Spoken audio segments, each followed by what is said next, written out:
in the late 50s, early 60s. Liston was a virtually invincible, just a dreadnought of a fighter, and he had this very forbidding, intimidating, utterly hostile manner about him.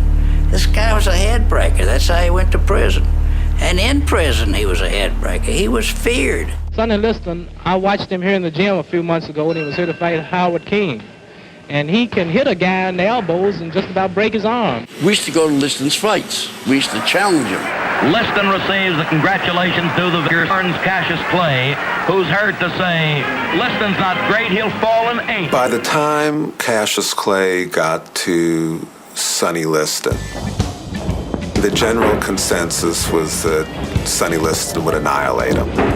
I really thought Liston was going to murder him. Liston was the killer. Liston the destroyer. Everybody's telling him he's crazy. Don't get with that guy. Wait till he gets older. I mean, this is going to kill you. They figured my guy was going to get mangled. He had to do something to defuse that.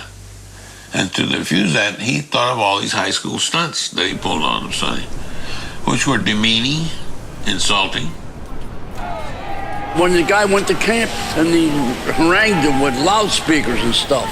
Come out, you ugly bear, right in his home grounds. I don't know whether that was what was necessary to maintain his confidence. He would just repeatedly talk about what he's going to do to him when he get him in that ring. Big old ugly bear. And I think Liston got where this guy's really off the totem pole. Sonny didn't understand it. Sonny said, well, what's the matter with this kid? I mean, everybody shouldn't be scared to death of me. I mean, I should kill everybody. I mean, if I catch him in an alley, I'll send him home in a box. I saw Sonny Liston a few days ago, Cassius. Ain't he ugly? He's too ugly to be the world's champ. The world's champ should be pretty like me. This had to be somebody who was whistling past the graveyard, somebody who had to be scared, who was trying to, keep his courage up before he was destroyed. This will be the biggest contest in the century. And if you like to lose your mind, be a fool and bet on Sonny. Harry Benson, the great photographer, had set up a shot with the Beatles to take a picture with Cassius Clay, which they did not want to do. John Lennon said, no, I know this guy, he's a big mouth, and he's going to get beaten.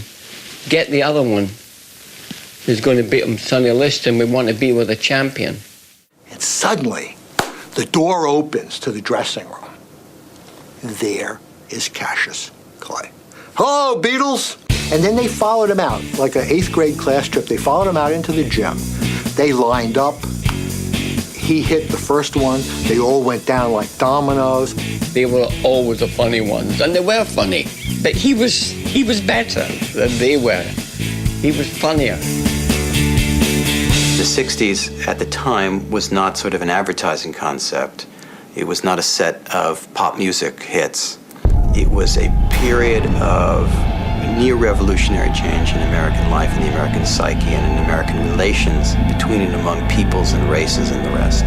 In April and May of 1963, you have the single most important urban mobilization in the desegregation struggle of the South, and that's in Birmingham. King is jailed. Thousands are jailed. In September 1963, you have the 16th Street Baptist Church bombing and the murder of 4 little black girls. The month before, you have the March on Washington, D.C. 250,000 Americans, black and white, demonstrating, pressing the Kennedy administration to push Congress to adopt national civil rights legislation. In November '63, you have the assassination of John F. Kennedy. It was inescapable if you were a black American. Living in this country in 1963-64, not to have been profoundly moved and touched by these events. That was the context in which the Sonny Liston-Cassius Clay fight occurred. We declare our right on this earth to be a man, to be a human being, to be respected as a human being, to be given the rights of a human being in this society, on this earth, in this day, which we intend to bring into existence by any means necessary. Malcolm X, once he got to know Cassius, he absolutely adored the young man and treated him like a younger brother. And the feeling was mutual. The Muslims were this kind of powerful, mysterious force in America that were going to be able to mobilize all the blacks into a force that wouldn't go into the army and would challenge traditional authority. And they had this fiery leader, Malcolm X, Well, they've been making it hot as hell for us. who of course was not their leader. It was Elijah Muhammad. A group that says that whites actually, far from being superior to us, are inferior to us. That black Americans should take pride in who they are. That kind of message would appeal to a young black man who felt deeply aggrieved at being mistreated and looked down upon. I think what the Nation of Islam offered him was a kind of comfort and family, a sense of being smart that he had never found before. The white man has told you time and again he didn't want you, crush you, stamp upon you, swing you up to a limb and lynch you. The religion thing just melted right in his hands. Just what he wanted to hear, they told him. And then they signed him up, and boy, they had a pearl. Remember, up to that point, the black Muslims were very in a lot of disrepute. There were people that went to the penitentiary, came out of the penitentiary, and continued their criminal ways, only now in religion. There were still head breakers, but they were Muslims. They looked clean and nice and decent, and they wore suits. And they'd book your head if you didn't see their way. He had to keep this growing interest in the Nation of Islam a secret. The promoters, having learned about it before the fight, damn near called the fight off. They were terrified that if this got out, that he was tied up with Malcolm X and the Nation of Islam, that nobody would come to the fight, that his image would be even more tainted than it was, because a lot of people didn't like him. He bragged, he predicted these rounds. He was too, forgive me, uppity was the word of the cultural moment. So they kept this a secret. It's the morning of February 25th, the day of the big fight. Now we'll see the craziest weigh-in in all boxing history. Traditionally, the weigh-in before a major fight is kind of a brief ceremony. Well, it made absolute sense for Cassius Clay to take that to the extreme and turn the weigh-in into an enormous event itself. Screaming, hollering, you'd think they're crazy. I mean, I'm down, we're the way in. They kept right on going all the way through. And Liston just thought he was crazy.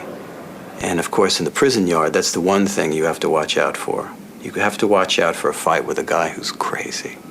And it really spooked Sonny Liston. It seemed so evident that he was out of control that the Miami Beach Boxing Commission physician said his blood pressure is dangerously elevated, his pulse is dangerously elevated, and that's not the way I think a fighter should be going into a big fight. They thought they were going to cancel the fight. Forget about it, the weigh-in. He said my guy was scared to death. Everybody in boxing said he's not going to last 2 rounds. This was a baby in there with a brute. There was this sense, at least at my house and in my heart, that, this might be ugly because he didn't look like he could beat Sonny Liston. The first Liston fight, you got to remember, nobody gave my guy a chance. Nobody gave him a shot. In the back of our minds, we hoped sincerely that he would do it. But there were little question marks because of the ferocity of this guy. I understood perfectly that I should really enjoy this week as much as I could, because I'd never see Cassius Clay again. Coming in there, Sonny gives you that great look, and there he comes up the ring stairs. Liston walked in, he looked like a monster man. the heavyweight King Kong coming in, you know what I mean? That big a guy. collected, and It's the first time we had really seen them together. There was a collective gasp. Cassius Clay was much bigger. There's Liston with the stare, but he's got to stare up. He's not staring down because my guy's taller. shake hands. All set now. World heavyweight boxing title on the line. Cassius Clay on the move as we see, looking to get Sonny to lunge, carrying his left hand dangerously low. They get in the ring together, and the most important attribute in Clay's arsenal comes to the fore, which is he's so fast. He's too fast for Liston. Cassius, awkwardly fast. Good long left lead that might keep the champion a bit off balance. Then he nailed Liston, a heck of a right hand. Body, head, and right hand. The best punch in the fight so far. A beautiful right hand. Great punch. We thought Liston was going to just take him apart. But then we couldn't believe it. The first round showed people, hey, this kid could fight. And his jab hurt. You know, let's not make a mistake about something. A jab is a punch in the face. A jab hurts. A jab can break your nose. A jab can cut you around the eyes. To make it even worse, at the moment of impact, he'd twist his wrist so it had even more of a cutting impact upon your face. Round number 3, Liston and Clay.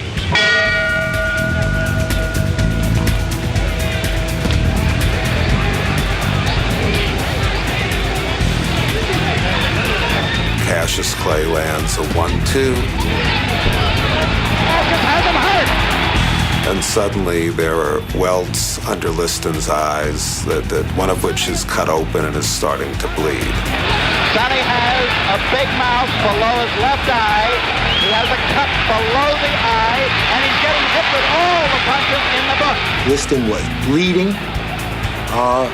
which was kind of amazing. Yeah, but Liston had his best round there. He came back a little bit because he started to get to my guy a little bit. Hold the phone. Cassius is a bit hurt. To me, there seemed to be an air of inevitability hanging over it. It's just a question of time before Liston tags him. And then Liston, of course, tries to cheat.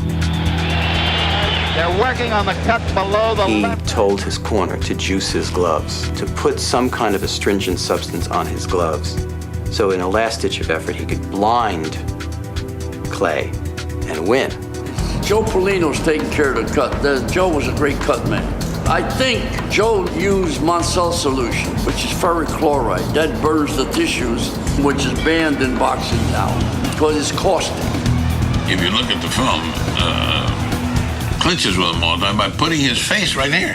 He puts his face, wears his face in, right, and he got that on him. That gets one little tiny spincule of that stuff in your eye, and you feel like you've got a iron in your eye. He went back to the corner, and at that point, Angelo Dundee performed his most important service ever for Cassius Clay. What do you think is going through this youngster's mind? I told him to sit down. He told me to cut the gloves. I said, wait, you can't cut the gloves, so you need your gloves. Sat him down, let me see. So he's blinking. I started to put water in his eyes. I sponged him clean. And Angelo says, listen, kid, this is for the world championship. Get your ass back out there. And that's what I did. Would have been over. That's why I stood him up. Getting ready for number 5. Something wrong with Clay now. Something wrong with Clay. He really couldn't see. His eyes are bothering him. Ladies and gentlemen, we don't know exactly what happened. They're yelling from Cassius Clay's corner. Something got in his right eye. However, he's blinking badly. Sonny's going to try to pull it on. All this work that he's done, all this training he's done, all is going to go out the window because this guy's going to knock him out because he can't see. Yeah, I told him one thing, run. And he ran, thank God, for a half a round. Cassius still having some problems with his eyes. He's blinking and he's bouncing away continually. Anybody else working the corner would have quit. Anybody else would have let him quit. They wouldn't have sent him out there blind to meet this